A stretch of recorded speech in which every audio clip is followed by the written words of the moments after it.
Ya, urban resilience itu sebenarnya basisnya adalah komunitas. Karena city is a community. Bukan bangunan ya. Bukan bangunan. Kota itu dibangun dari komunitasnya. Akhirnya ya mangkrak gitu. Jadi itu yang skenario yang mungkin saja terjadi ketika pemindahan ibu kota ini dilakukan dengan tergesa-gesa, terburu-buru, tanpa perhitungan yang matang, dengan asumsi-asumsi yang tidak ada landasannya. Dan itu biarkan aja berlangsung. Jakarta tetap menjadi ibu kota sampai Penajam itu benar-benar siap secara infrastruktur, secara lingkungan, secara sosial, sehingga ketika ibu kota dipindahkan, dia sudah menjadi sebuah sistem yang benar-benar berkelanjutan. Jadi harapan kita mungkin 2045 ibu kota baru bisa dipindahkan ke sana setelah proses pembangunan yang berlangsung 10-12 tahun.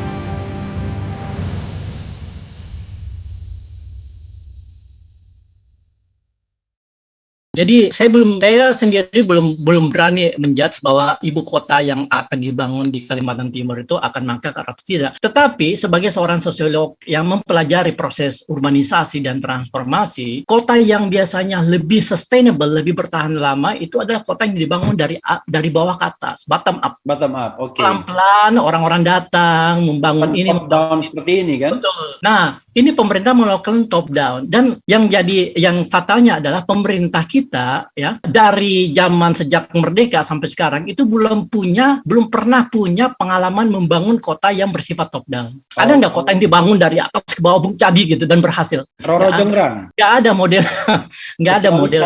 Ada beberapa negara yang mampu melakukan itu, seperti misalnya Dubai, ya kan, Abu Dhabi, dan tentunya Tiongkok, Cina, ya. Mereka punya kapasitas untuk melakukan itu secara finansial, secara teknologis. Artinya, ketika pemerintah saat ini mau melakukan pendekatan top down untuk membangun sebuah ibu kota baru, ya, yang membutuhkan kapital yang sangat besar jumlahnya, yang membutuhkan teknologi dan membutuhkan sumber daya manusia, satu-satunya cara untuk bisa berhasil adalah dengan meminta negara lain untuk melakukan itu. Gitu. Yang menarik adalah ketika Pasir Penajam ini dinyatakan sebagai ibu kota, kan one thing for sure sudah naik langsung harga tanah kan? Ya, betul. 10 kali lipat konon katanya. Kemudian belum lagi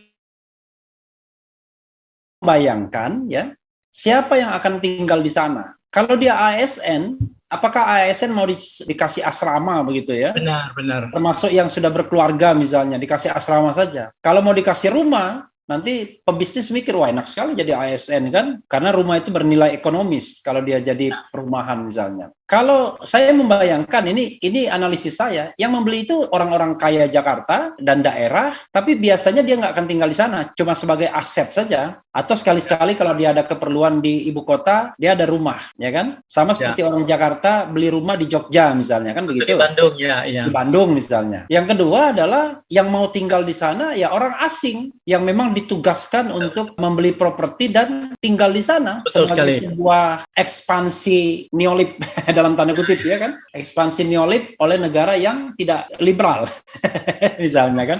Orang mengatakan, wah siapa yang membeli properti, jangan-jangan ya orang-orang dari Tiongkok yang mampu membeli ya kan. Sekarang mereka punya kapital yang luar biasa untuk bisa membeli properti dimanapun di dunia ini begitu. Nah, kalau begitu caranya kita kaitkan dengan ketahanan kota tadi, bagaimana kota ini bisa bertahan ya dalam pengertian yang mungkin ilmu daeng ini. Saya kan nggak persis tahu apa saja aspek dari urban resilience resilience itu, tetapi pasti kan ada masalah di sana nantinya.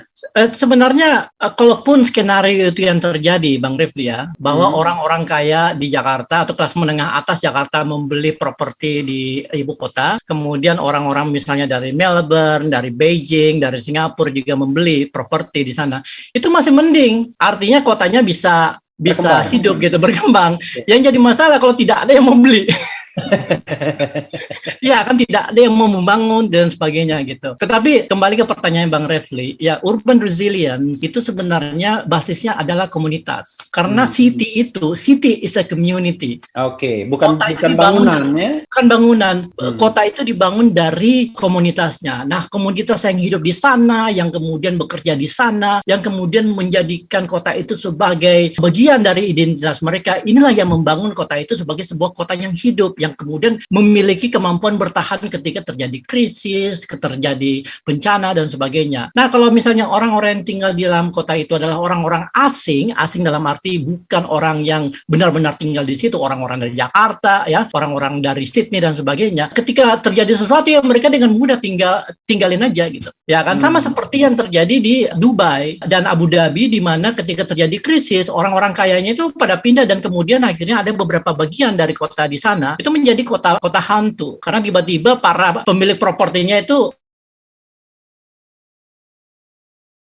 dijual dengan murah dan tapi nggak ada yang beli juga gitu, akhirnya ya mangkrak gitu. Jadi itu yang skenario yang mungkin saja terjadi ketika pemindahan ibu kota ini dilakukan dengan tergesa-gesa, terburu-buru, tanpa perhitungan yang matang, dengan asumsi-asumsi yang tidak ada landasannya gitu. Daeng, ada yang mengatakan kalau di negara lain, saya tidak tahu ya persisnya, oke saja pindah ibu kota, tetapi ya tidak sejauh Jakarta Penajam, ya kan, Pasir Penajam. Paling tidak kalau geser yang masih masuk akal lah, yang reachable dengan jalan darat, agar kemudian transformasinya itu bisa dilakukan secara perlahan, ya kan, dan kemudian tidak kaget-kagetan seperti itu. Kalau sekarang kan saya membayangkan bolak-balik Jakarta Penajam itu Jakarta Nusantara lah kira-kira begitu ya. Jakarta Nusantara itu membutuhkan biaya yang sangat besar dan ya mungkin proses untuk menjadi kota yang sesungguhnya akan terhambat juga dibandingkan kalau misalnya pelan-pelan. Kalau dulu kan ada rencana mau dipindahkan ke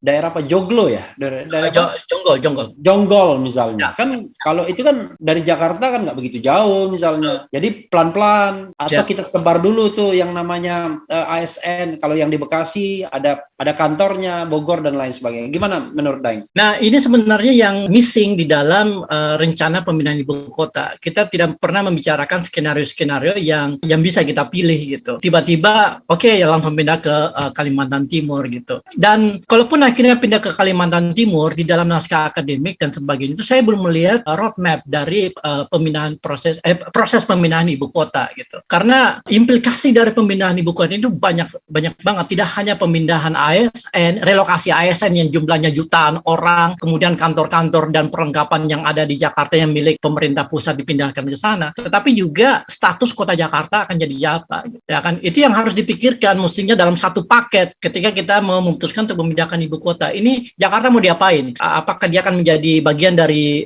Jawa Barat, menjadi provinsi sendiri, atau mungkin menjadi daerah khusus ekonomi baru gitu, ya kan? Jadi seperti itu. Tapi kemudian memang kembali ke pertanyaan Bang Rifli tadi, kita nggak pernah diberikan opsi-opsi mengenai pemindahan ibu kota ini, ya kan? Dan kita tidak pernah melihat perhitungan yang matang, kalkulasi cost and benefit dari opsi-opsi yang ada gitu. Tiba-tiba ya sudah 2019 pada saat pidato pelantikan Presiden Pak Jokowi langsung bilang pada tahun 2024 kita sudah pindah ibu kota gitu. Jadi ini hal yang tiba-tiba ujuk-ujuk ya terjadi gitu, dan ini yang membuat sarankan pertama ASN duluan pindah ya kan sama pejabat-pejabatnya. Kedua politisi itu pindah semua ke sana biar Jakarta tidak diganggu politisi. Nah sekarang masalahnya kalau politisi dipindahkan tetapi shopping mall-nya tidak dipindahkan terlebih dahulu belum tentu juga. sebenarnya saran saya sih ya, kalau misalnya memang kita harus pindah dan kemudian kita ingin pemindahan ibu kota ini berhasil, banyak hal yang perlu diperhatikan, termasuk tentunya bagaimana efek dari pemindahan ibu kota ini terhadap pertumbuhan ekonomi secara nasional gitu. Salah satu alasan pemindahan ibu kota ini katanya adalah untuk menjadikan pertumbuhan ekonomi itu menjadi lebih merata. Tetapi saya belum pernah melihat model atau penjelasan saintifik bagaimana proses pemindahan ibu kota ini itu akan mendorong pertumbuhan ekonomi di luar Jawa. Karena yang kita pindahkan ini kan sebenarnya pusat aktivitas birokrasi, bukan pusat aktivitas ekonomi gitu, ya kan? Ya, beda kalau misalnya itu juga yang saya sampai sekarang mikir nih ya kan buzzer Presiden Jokowi kan berpikir begitu juga kan, wah ini kita mau meratakan Indonesia. Memang rata dalam pengertian jam terbang ke ibu kotanya rata. Kalau sekarang kan dari Papua ke Jakarta kan betul, jauh sekali dibandingkan Palembang tempat saya ke Jakarta kan. Nah, kalau di Penajam agak tengah sedikit, jadi ya rata-rata 1,5 jam lah. Iya, tetapi kemudian 80% industri dan institusi keuangan itu masih ada di Jawa, ya kan? Artinya, kalau misalnya kita mau melakukan pemerataan pertumbuhan di luar Jawa, mestinya sektor-sektor produktif itu juga dipindahkan keluar, ya kan? Sekarang jadi pertanyaan, apakah pengusaha-pengusaha besar yang sekarang ada di Jawa itu mau ikut ke Kalimantan, memindahkan misalnya Jarum Group, mau memindahkan markasnya, ya kan? Markasnya ke Penajam misalnya, ya kan? Itu efeknya luar biasa loh, kalau misalnya orang-orang yang sudah menikmati Jakarta dengan segala sarana dan prasarananya tiba-tiba disuruh pindah ke sana, headquarternya pindah ke sana semua. Iya, itu sama dengan ini, katakanlah sebuah tambang di daerah Papua sana, tetap saja headquarternya di Jakarta. Betul. Nggak mau dia di Jayapura. Betul. Akhirnya ya di daerah luar Jawa seperti Kalimantan cuma menjadi tempat pusat ekonomi industri ekstraktif yang membutuhkan tenaga kerja murah, yang mengotori lingkungan dan sebagainya gitu. Jadi tidak ada perubahan yang terlalu sopan yang mengatakan ekstraktif. Pusat eksploitasi. Eksploitasi manusia dan alam gitu ya maksudnya. Yang kekayaannya dibawa ke Jakarta. Betul. Daeng,